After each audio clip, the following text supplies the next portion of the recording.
दिन सोमवार, हिंदी तिथि त्रयोदशी और चतुर्दशी एक साथ है। और आइए बात करते हैं आज के मुख्य समाचार में देश भर की तमाम बड़ी खबरों पर नजर डालते हैं। आज की खबरों में आगे देखेंगे, पाकिस्तान ने बनाया भारत पर 15 अगस्त के दिन हमले का प्लान, मोदी सरकार ने लिया बड़ा एक्शन। भारत के अंजू और पाकिस्तान की सीमा हैदर मामले पर हुए 2 बड़े खुलासे। सभी बैंक खाता वालों के लोन की ब्याज दर पर आरबीआई का बड़ा अपडेट। किसानों को प्रति हेक्टेयर मिलेंगे 1,43,000 रूपए, इस राज्य सरकार ने कर दी बड़ी घोषणा, शुरू हुई नई योजना। इस राज्य में अब घर घर मिलेगा राशन और आटे का पैकेट, महंगाई को कम करने के लिए लिया सरकार ने बड़ा फैसला। और साथ ही जानेंगे आज के मौसम समाचार, बिजनेस न्यूज, सरकार के कुछ बड़े ऐलान, बड़े फैसले और आम आदमी से जुड़ी महत्वपूर्ण काम की खबरें। सबसे पहले तो आपको बता दूं, आज सावन का चौथा सोमवार है। ये बेहद खास होता है। शुभ मुहूर्त में भगवान शिव की पूजा करना बहुत लाभदायक होता है। और कल पूर्णिमा होगी, अधिक मास की पूर्णिमा, और इसके साथ ही अगस्त का नया महीना भी शुरू हो जाएगा। चलिए पहले बड़ी खबर देखिए, प्रधानमंत्री नरेंद्र मोदी रखेंगे अमृत भारत स्टेशनों की आधारशिला। जगह जगह समारोह होंगे देश में। कार्यक्रम को लेकर रेलवे ने भी तैयारियां तेज कर दी है। अच्छा, कल 1 अगस्त को पीएम मोदी महाराष्ट्र पुणे का दौरा करेंगे और यहाँ कई परियोजनाओं की सौगात देंगे। पीएम मोदी को इस दौरान लोकमान्य तिलक राष्ट्रीय पुरस्कार से भी सम्मानित किया जाएगा। और 1 अगस्त को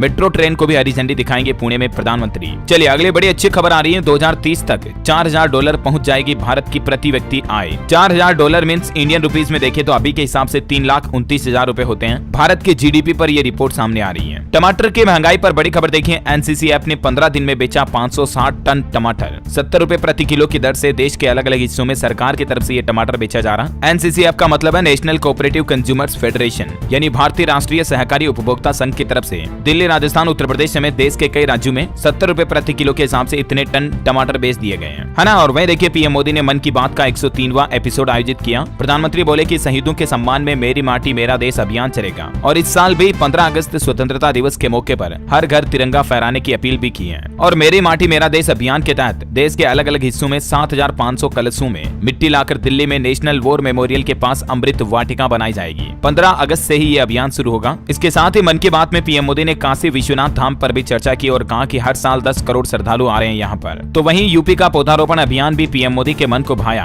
अयोध्या, काशी और मथुरा पर चर्चा की मन की बात में। एक और अच्छी बात कही कि 4,000 महिलाओं ने बिना मेहरम किया हज, यानी इस साल हमारे देश भारत से 4,000 मुस्लिम महिलाओं ने बिना पुरुष सहयोगी के हज यात्रा की, जो कि एक देश में बड़ा बदलाव है। साथ ही प्रधानमंत्री ने कहा कि हमारे देश में जल संरक्षण के लिए 50,000 अमृत सरोवर भी बनाए जा रहे हैं, है ना। और अगली बड़ी खबर देखिए, सिद्धू मूसेवाला हत्याकांड का मास्टरमाइंड आएगा भारत, सचिन बिश्नोई को लाने अजरबैजान पहुंची दिल्ली पुलिस। मणिपुर मामले पर बड़ी खबर आ रही है, निर्वस्त्र कर घुमाई गई महिलाओं की मां ने आरोपियों के लिए केंद्र सरकार से मौत की सजा की मांग की है। कहा कि हमें राज्य सरकार पर भरोसा नहीं है। मणिपुर से जुड़ी एक और खबर है कि मणिपुर हिंसा में नेशनल फुटबॉलर का भी घर जल गया। खिलाड़ी चिंगलेनसाना ने कहा कि हिंसा ने मेरा घर और मेरा सपना सब कुछ छीन लिया। वहीं एक बड़ी दुख भरी खबर आ रही है, जम्मू कश्मीर के कुलगाम में आतंकियों ने सेना के जवान को अगवा कर लिया। कार में ये इस तरह के निशान भी पाए गए। लेह में इनकी पोस्टिंग थी, ईद पर ये घर आए थे। खबर है कि कश्मीर के कुलगाम में आर्मी जवान को किडनैप कर लिया गया। इसी बीच जम्मू कश्मीर ने भी अभियान चलाकर एक कामयाबी हासिल की है। अल बद्र का हाइब्रिड आतंकवादी हथियारों समेत गिरफ्तार हुआ। और एक नया प्लान देखिए, अब भारतीय सेनाएं वेपन सिस्टम का संयुक्त रखरखाव करेगी। वायुसेना से अपाचे की ऑपरेशनल ट्रेनिंग ले रही थल सेना, प्रीडेटर ड्रोन का भी ज्वाइंट मेंटेनेंस होगा। साथ ही वायुसेना ने लड़ाकू विमान तेजस को भी कश्मीर भेजा। घाटी में उड़ान की प्रैक्टिस कर रहे हैं पायलट। ये इलाका चीन पाकिस्तान बॉर्डर के चलते काफी संवेदनशील है। हाल ही में आपको पता होगा, आतंकी पन्नू ने भी भारत को धमकी दी थी। 15 अगस्त की परेड में दिल्ली वालों को दूर रहने के लिए कहा था। तो इसके बाद जम्मू कश्मीर में अब मोदी सरकार